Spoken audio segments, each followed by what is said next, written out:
welcome to our last episode of UJtv this year. I'm Precious and I'll be your solo pilot for today. But don't fret, we've got lots in store for you, including a trip down memory lane into some of our favorite inserts on the show. We have a look at the zombie apocalypse survival guide, which happened in our Halloween episode, remember that? We also have a look at an easy dessert done by Chef Tobeka. We even give you a sneak preview of our new UJtv look for 2015.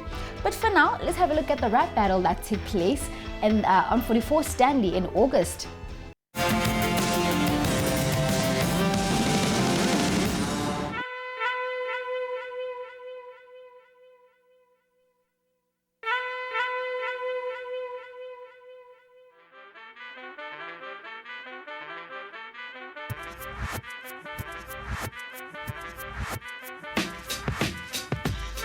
We're at 44 Stanley in Auckland Park today for the producer Brad rap battle with 94.7. We were looking for the best rapper in Joburg. The top 16 battled it out, and one man came out on top. Bring your best friend to me, get into the tape, better pick. Oh, man.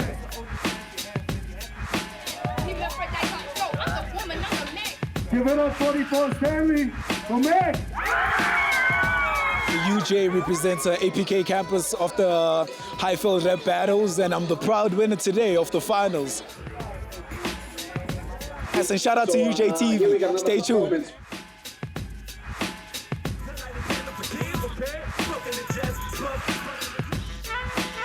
Battle rap is a form of expression, and that's really dope that they're getting behind something like this.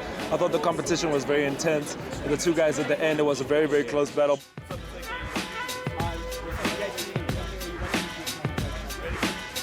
Yo, what's up? This is AKA. You watching UJtv. Keep it locked right there. Peace.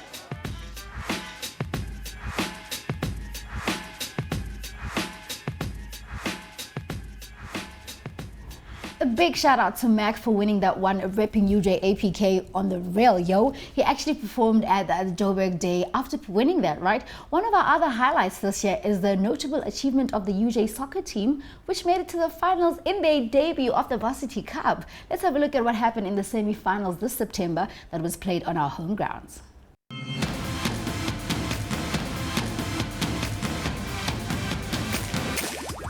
The semi-final of the Varsity Cup took place on Monday the 8th of September at UJ's home ground, Soweto Sports Complex. UJ took on UFS in a nail-biter of a match.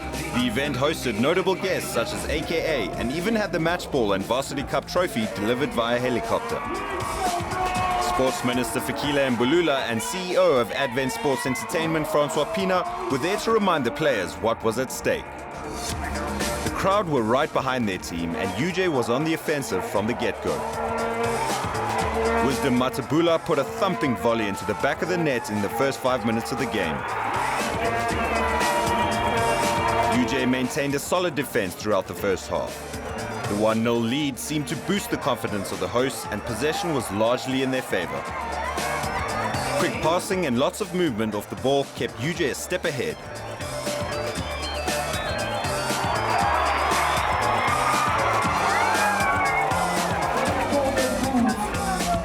Later on, UFS's Walter Puri made use of a great cross and scored. Corsi started to gain some momentum and left the teams tied at 1-1 at halftime. UJ captain Grant Brachhausen was penalized for a strong tackle. The resulting free kick caused confusion in the box and the ball was bundled into the net, putting UFS in the lead for the first time in the game.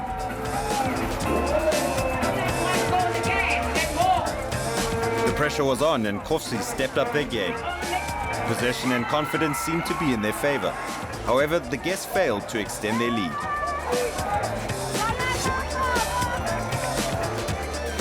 A brave header from Kalen Moore from an accurate cross saw the teams at a tie once more. With no extra time to be added for a draw, both teams desperately tried to pull ahead. However, time was up and the match would be decided by penalties. The crowd was on its toes and so were the players. But to their relief, UJ was the first to score. A miss from Kofsies put them ahead.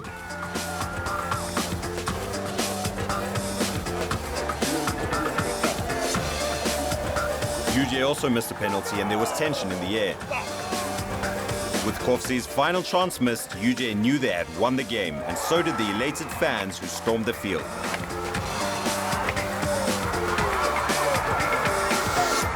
UJ keeper Mduduzi Kumalu was the hero of the night.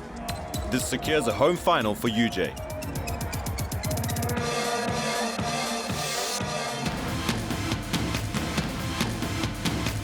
So you know that everybody's waiting for you to take the cup next year, right, boys? Oh, no pressure, but here's how you can fight the pressure to perform in your dessert these holidays with Chef Tobeko's 4-ingredient trifle, coming up next.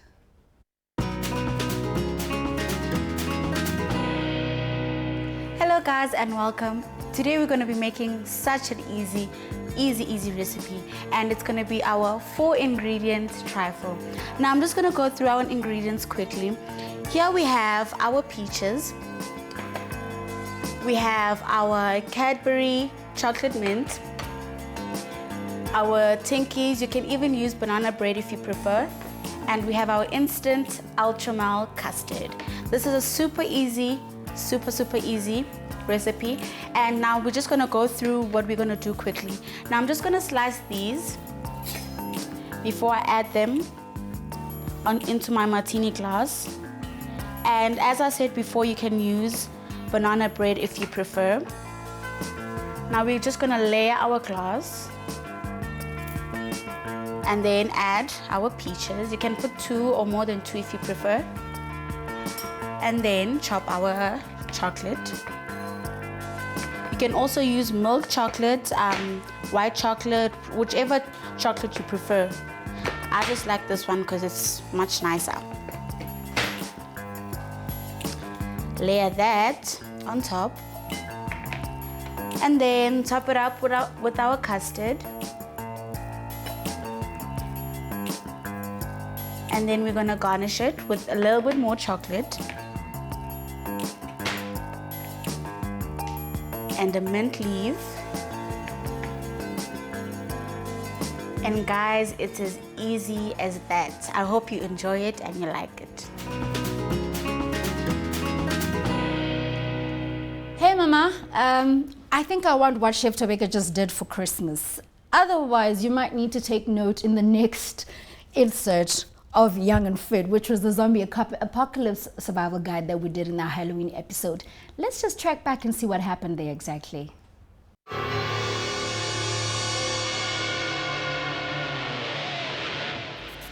Zombies. We all worry about being ready for the zombie apocalypse, so I'm here to give you a few tips to help you survive. Keep generally fit, whether it's running, swimming, cycling, or skipping. Make sure to stay active. When the trouble starts, you're going to need to do a whole lot of climbing, running, and jumping. And if you haven't done the homework, you are going to end up a zombie snack. If you feel you aren't apocalypse ready, then best you get going. You can do anything, just get moving. Zombies aren't very fast, but you'll need to learn to run far and dodge well. You can do zigzag runs to practice your dodging skills and improve general fitness. You can do these by running at a reasonable pace and doing sudden 90-degree turns. Try to vary the distance you run before you turn so that you are ready to dodge at any moment. If all your attempts to outrun them fail and you have to defend yourself, then find a weapon and get swinging. You will have to aim carefully and hit hard, so best you practice this. You can use nearly anything that's nice and solid. So find a target and practice hitting accurately and with force. What not to do. Don't run screaming, as this will alert all the zombies in your area to your location. This applies to any other noises you may be tempted to make. Don't let your guard down. They may not be very smart, but they are very persistent, and you could get bitten if you don't watch your back. Now, these are just a few tips that should help you survive. The rest is up to you. Good luck, and I hope you make it. Now, join me again next time for more tips on how to stay, well, alive. Oh my goodness. Thank goodness for young hearts, because all that surprise is not good for me.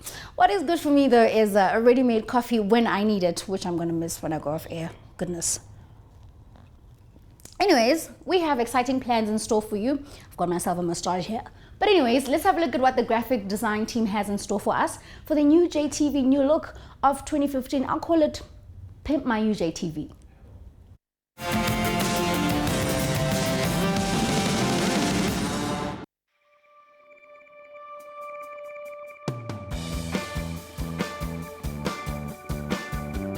My name is Ronnie Mutwaledi, and I am a designer / animator at IntelliLab. I've been tasked to come up with a new look for UJtv 2015. This is the actual look UJ is going with. It's an origami look. So I had to make something that has sort of the look and feel of the same corporate identity that they're going with. First step that always works for me is always get as much reference as you can, so you can see as to how people out there are using it and what works and what doesn't work. The color schemes are also very important, as you can see. Let me just show you some of the references that I just came across. Flash stick, folded paper, it's like origami, that could be one idea. This here was just a play on the colors and the shapes, and also as to how it's lit and how different it would look when it's lit. And this picture here, this is the actual picture that I used for the backgrounds and the color schemes that I'm going to go with. You'll see in the next slide that I show you now. Now that I have a color scheme and a bit of a look and feel for it, I had to incorporate this into the logo. As you can see, it was a bit of an overlay. I was still playing with it. I came up with an idea of actually making the actual words look origami-ish.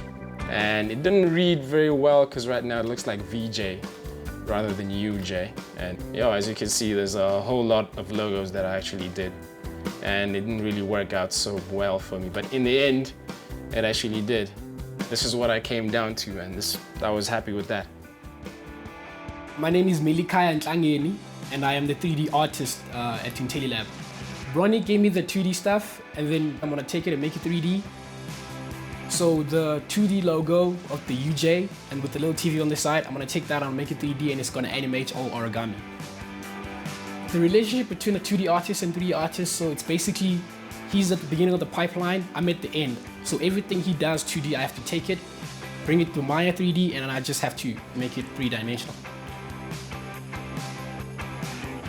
Okay, first, if you remember for the first season of UJtv, we had the sequence, there was no birds, there was nothing. All you had was just this thing playing through with the drone, taking shots of all the UJ campuses around Joburg.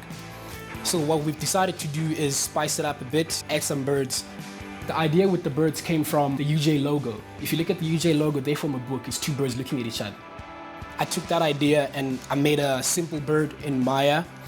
As you can see here, I made an origami kind of bird, simplified, and then I just made it the UJ orange color.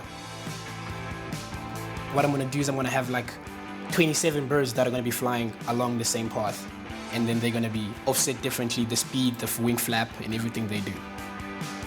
The trickiest bit out of this whole thing was the match mover. So what I had to do is I had to take the footage that was shot and I had to bring it into 3D. And that is just a sneak preview of what you expect in 2015.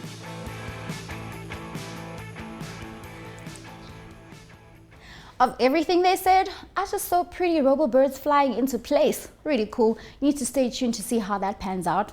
On the other side, UJtv has quite a naughty side. You need to see what we did in some of these vines. Actually, my favorite is what is coming up now.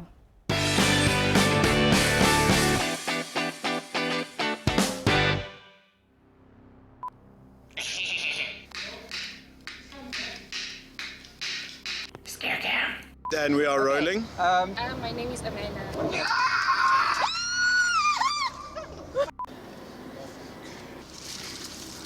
Rolling. Scared to be on after these guys. Oh my God. Afraid to be on campus as a son. Go. It's on campus. Oh my goodness, no. Can fun study really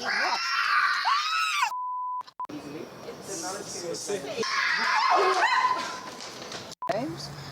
My name is Gio, also in YouTube. It's actually kind of safe.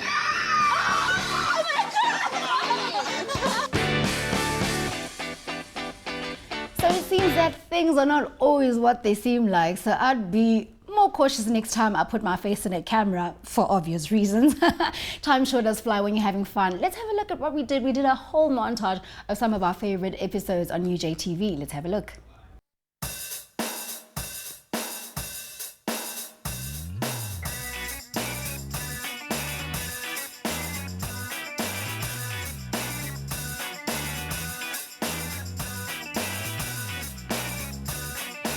What's up and what's happening? Good morning, UJ. Welcome to UJtv. What's up, peeps, and welcome to another smashing episode of UJtv.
Damn, memories really don't live like people do. So make sure you track back on our past episodes via YouTube and make sure you follow us on Twitter as well at UJ Television and like our Facebook page, UJtv.